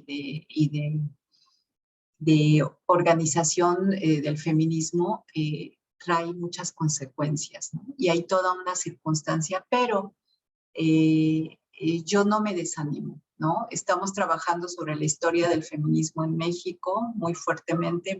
El próximo año aparecerá un libro sobre este tema porque hemos querido sentar ahí el precedente muy importante. Pero también quiero mencionar una cosa, que creo que esta cuarta ola, por lo menos en México, pero también creo que le ha tocado en América Latina, nacer en circunstancias muy complejas, ¿no? Que no son las circunstancias, y hablando del tiempo, Marta, que decías que me parece fabuloso, ¿no? Relacionarlo con los movimientos, con el tiempo, la dimensión política, es fundamental. Entonces, creo yo que esta cuarta ola ha nacido en un momento, en una época histórica en donde en México hay feminicidios, en donde en México la violencia es exponencial y en donde a partir de los 90, que serían las juventudes, ¿no? Que les tocó nacer en un México violento. Entonces no conocen otra cosa, se han construido como sujetos, como sujetas, desde la violencia.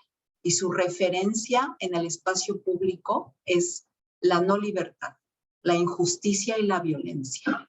Por lo tanto, eso crea nuevas subjetividades y están cansadas porque no conocen otra realidad, ¿no? Y desde ahí desde ahí las entiendo, pero les tocó nacer en un país descompuesto, en un país en descomposición, en donde hoy están las mujeres hartas de estar secuestradas, desaparecidas, violentadas, ¿no? Les tocó esa historia, esa parte de la historia, ese tramo de la historia, en donde en el vector de la política, de lo social, pues sabemos muy bien cómo es un sistema en descomposición. Y ahí las mujeres ocupan un lugar. Y esto ha impactado también en las nuevas conversaciones con el feminismo desde esta perspectiva. Entonces tenemos que entendernos y creo que los puentes de entendimiento es lo más importante. Creo que para las jóvenes, digo, por si me están escuchando en nuestras redes, ¿no? Es entender que tenemos que construir puntos de comunicación, porque sí tenemos que decir las viejas feministas cosas sobre cómo se construyó una sociedad violenta, ¿no? Y que sí las entendemos, pero que no se olviden que los referentes se construyen desde la historia. Y esto es muy importante. Bueno, yo aquí me quedo. Gracias. Muchísimas gracias. Entiendo que no tenemos preguntas en Facebook y YouTube. Quedó pendiente una que hizo Mireya justamente en esta segunda ronda. Quiero, antes de leerla, consultar si aquí en el foro hay alguien más que quiera hacer alguna otra pregunta o comentario.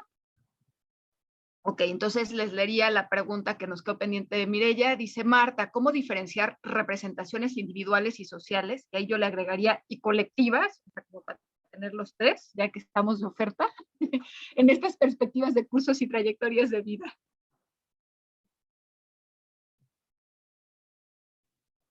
Sí, bueno, es una pregunta que da para quedarnos discutiendo 3 horas más y creo que sería interesante plantearla justo para hacer una sesión de este espacio de la red en torno a esta cuestión, ¿no?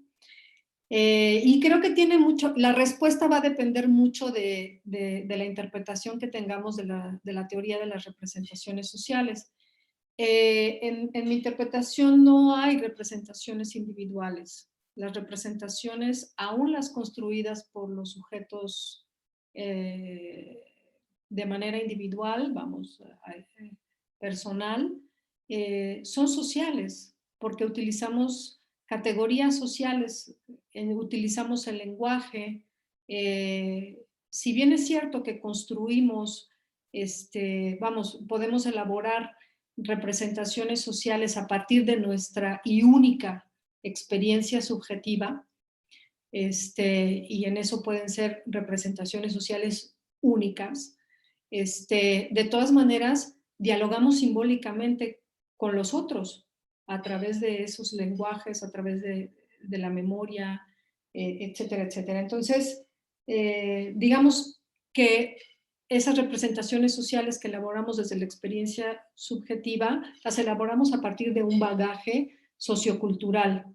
Entonces, son únicas, pero son sociales, es decir, emergen de nuestra experiencia, que es única, pero que al mismo tiempo no la podemos verbalizar ni comprender más que a través de esas categorías sociales, ¿no?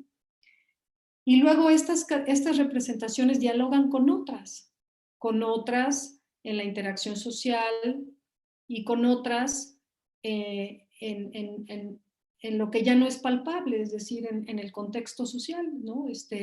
Tomamos ideas que ya están ahí, muy viejas, arcaicas, para construir nuestro entender. Pues el COVID es un ejemplo, ¿no? Hemos tomado referentes de enfermedades previas para construir esta nueva representación de COVID, y no son representaciones que vengan de nuestra experiencia única, sino que son, que circulan ahí, que forman parte de este bagaje, de estas representaciones que Erendira llama colectivas, quizás, ¿no? O sea, de este bagaje cultural que está ahí y que es histórico y que forma parte de una memoria colectiva, etcétera, etcétera. Entonces, para mí estas representaciones sociales circulan por eso varios autores hablan de co-construir las representaciones, porque aun cuando lo hacemos de manera individual, pues siempre es con los otros, ¿no? Entonces, en el curso de vida, precisamente, yo lo que veo es que en cada momento de la vida de las personas, pues vamos funcionando, lidiando con el mundo en función de cómo lo vemos y de este sentido común que ayuda a construir las representaciones sociales en cada momento, ¿no? Entonces, las grandes ideas de cada momento van formando, y los grandes eventos, pues los vamos incorporando a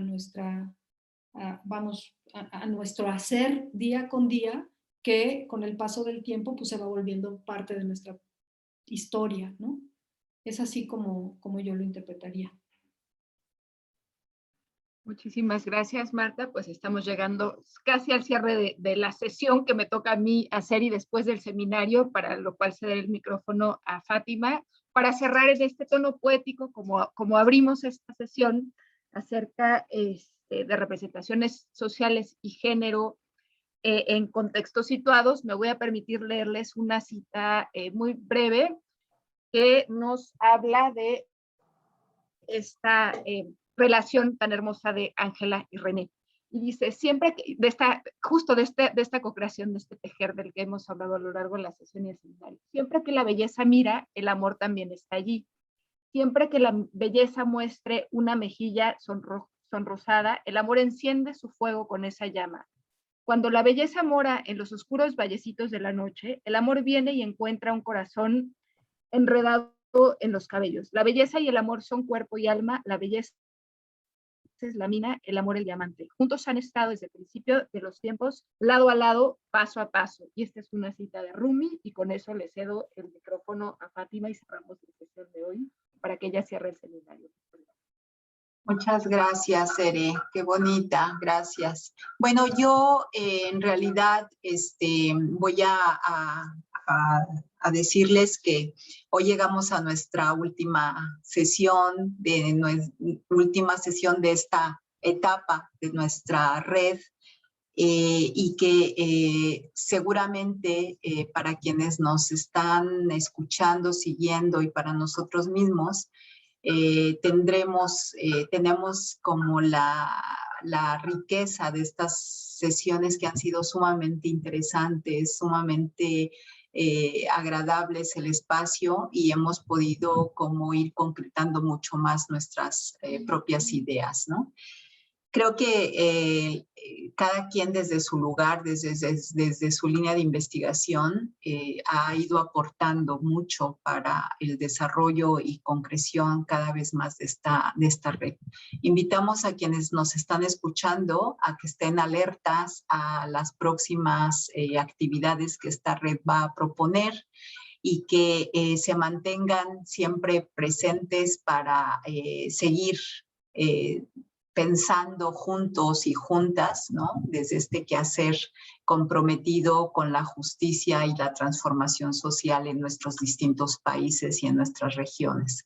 Yo creo que eso es lo más importante y que define también en parte, además a nuestra red, la gran afectividad que hemos ido construyendo.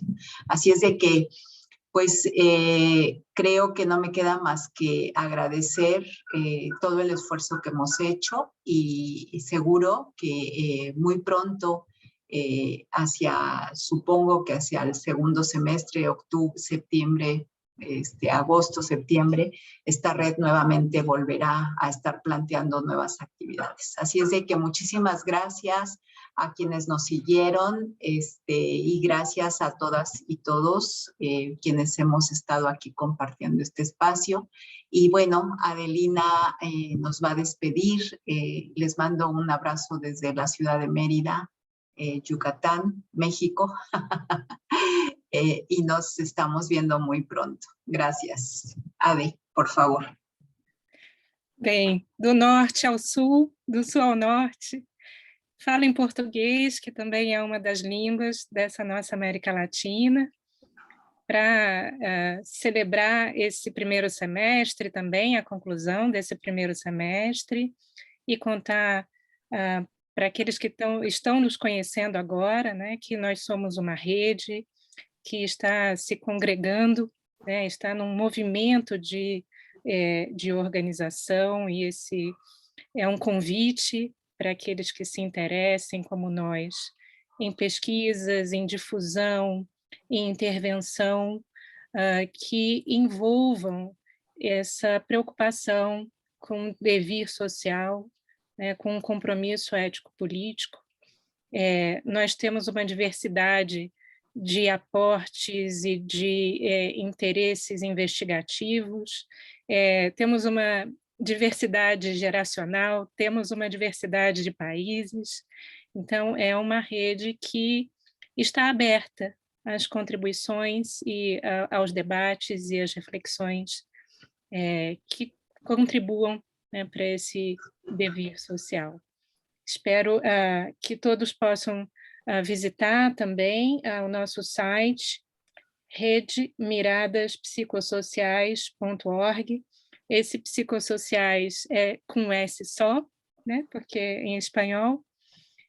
Nós temos também uma página no Facebook, que convidamos que acessem. Os vídeos desse seminário estão lá no nosso site, e cada vez mais vamos alimentando. Muito obrigada, obrigada a todas as colegas e os colegas que estão aqui e que permitiram que tudo acontecesse, nossos estudantes, bem, que nos vejamos no próximo semestre.